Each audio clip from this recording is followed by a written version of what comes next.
Assalamualaikum warahmatullahi wabarakatuh. Siswa-siswi SMA dan SMK di seluruh Indonesia, khusus siswa-siswi SMA Islam Terpadu Ulil Albab di Kota Batam, bertemu dengan saya, Mukhlis Dendros, dalam pelajaran pendidikan agama Islam untuk kelas 11. Kita membicarakan bab 3 tentang iman kepada kitab-kitab Allah. Pertama sekali kita sanjungkan puja dan puji kehadapan Allah. Alhamdulillah, di kesempatan ini Allah masih memberikan kita rahmat dan nikmatnya sehingga kita bisa melaksanakan aktivitas belajar, menuntut ilmu dalam rangka untuk mempersiapkan diri bekal ilmu agama yang kepentingannya untuk dunia dan akhirat. Mudah-mudahan Allah merahmati, Allah memberikan taufik dan hidayahnya kepada kita semuanya. Kemudian salawat dan salam kepada Nabi kita Muhammad SAW yang kita jadikan sebagai teladan kita, uswatun hasanah dalam kehidupan. Mudah-mudahan kita mampu untuk meladani beliau dalam seluruh aspek kehidupan, lebih-lebih dalam ibadah. Siswa-siswi ananda sekalian, di mana saja berada, yang akan kita bicarakan pada kesempatan ini yaitu poin yang mengenai kewajiban mukmin terhadap Al-Quran. Sebagai muslim kita memiliki sebuah kewajiban. Namun sebelumnya kita lihat surat Shad, yaitu surat 38 ayat 29. Allah berfirman, A'udzubillahi minasyaitonirrajim. Kitabun anzalnahu ilaika mubarakul liyadabbaru ayatihi wa liyatazakkaru ulul albab. Ini adalah kitab yang kami turunkan kepadamu penuh dengan berkah supaya mereka memperhatikan ayat-ayatnya dan supaya mendapat pelajaran orang-orang yang punya pikiran. Di ayat ini difirmankan langsung oleh Allah yang merupakan kitab yang diturunkan kepada Nabi Muhammad SAW untuk seluruh manusia. Apa saja kewajiban kita sebagai muslim terhadap Al-Quran? Ada beberapa hal.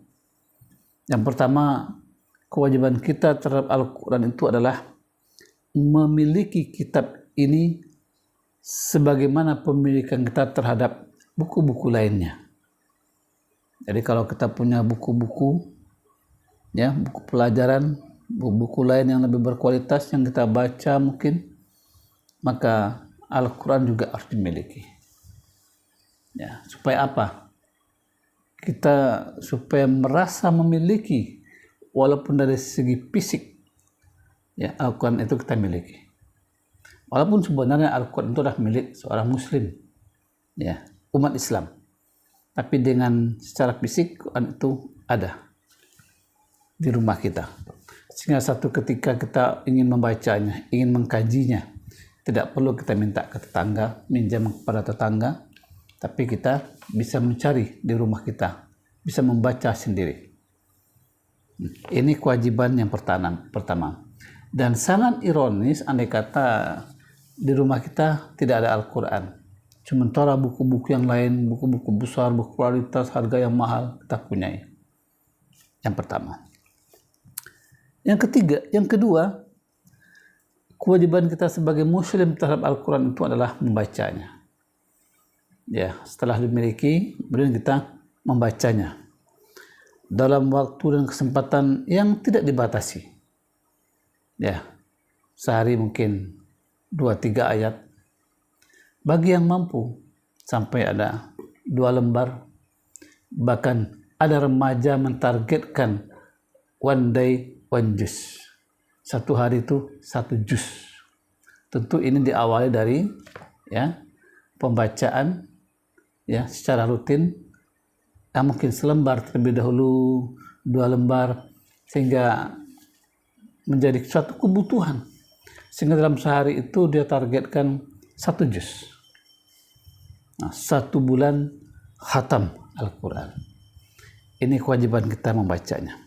Membaca Al-Quran itu di samping dia merupakan perintah Allah dan Rasulnya, dan juga dia mengandung pahala.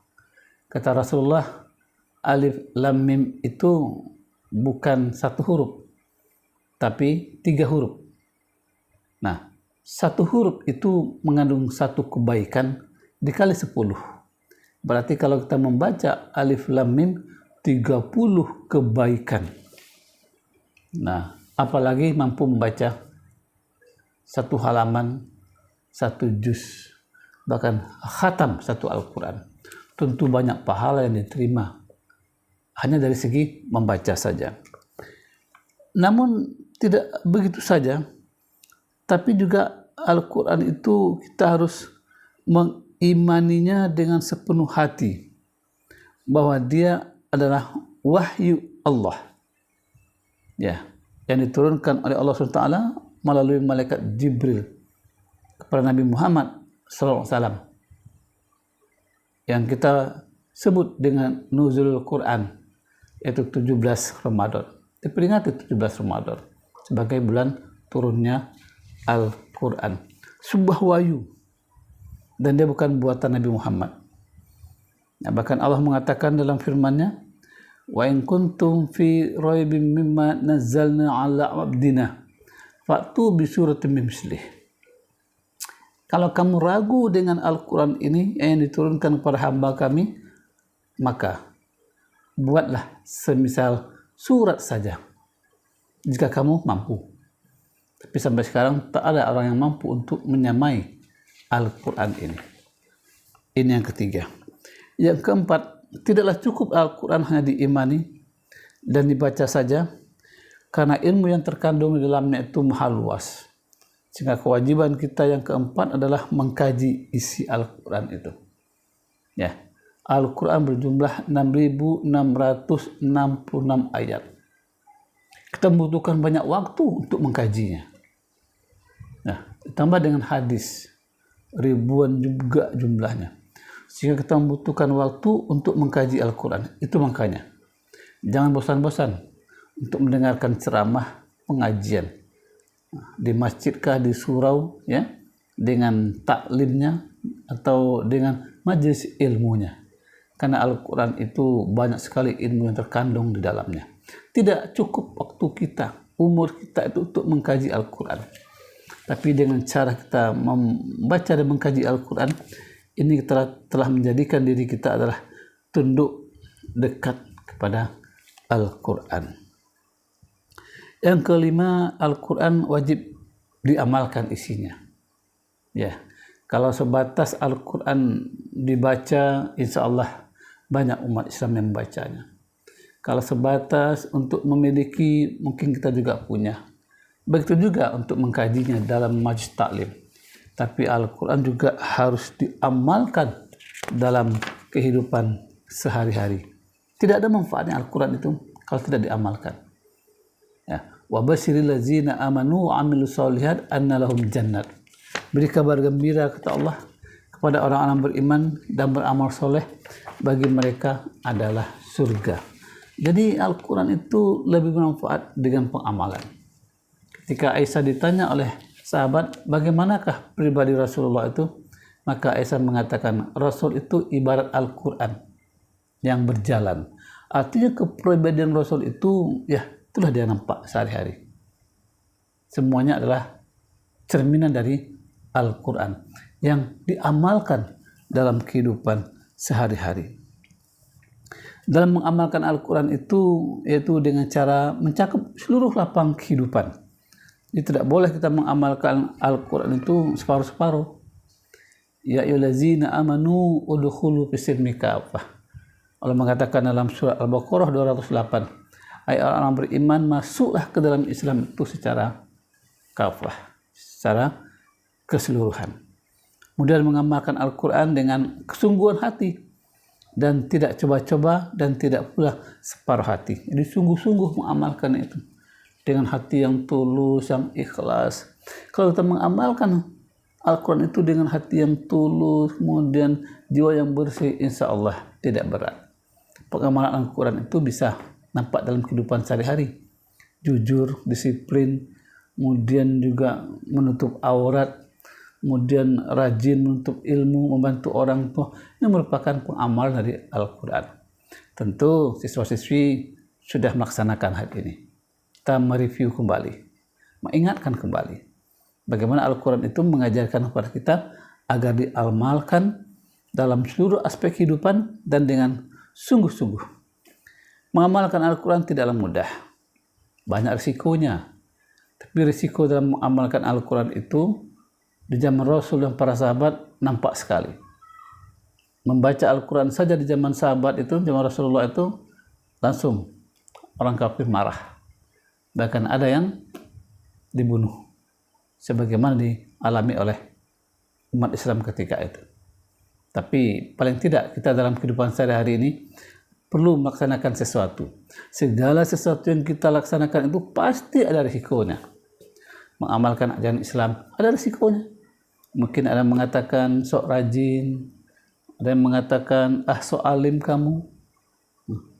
Yang memakai jilbab juga begitu, dikatakan akhwat, dikatakan bu haji, ada risikonya. Semua yang kita lakukan itu ada risikonya, termasuk juga mengamalkan Al-Quran.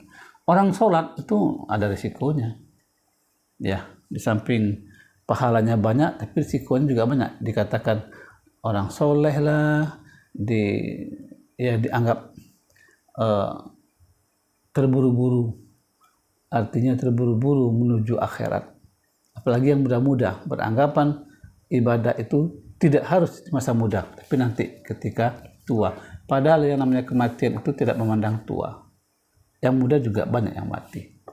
Nah, tanpa amal dari Al-Quran, tentu sia-sia kematian kita. Yang keenam, kewajiban kita terhadap Al-Quran itu adalah mendakwahkannya. Al-Quran, ya, yang kita amalkan dalam kehidupan sehari-hari tidak cukup untuk kita saja. Kita harus mengajak yang lain, diri kita, kemudian kakak adik kita, saudara kita, dan juga bapak ibu kita, tetangga kita. Jadi dakwah itu harus berlangsung, ya, berlangsung. Nah, ketika inilah kita berteman juga perlu melaksanakan dakwah dengan mengajak kepada kebaikan, itu pun dakwah. Apa kata Rasul? Balighu anni walau ayah. Sampaikanlah yang engkau peroleh dariku, kata Rasulullah, walaupun satu ayat, walaupun hanya satu ayat, maka kita perlu menyampaikan kebenaran itu. Ya. Apalagi banyak ayat yang kita ketahui. Jadi dakwah itu harus kita mulai. Ya. Untuk diri kita, untuk keluarga kita. Ya ayyuhallazina amanu qu anfusakum, kata Allah. Hai orang-orang beriman, jagalah dirimu, wa ahlikum, dan keluargamu dari api neraka.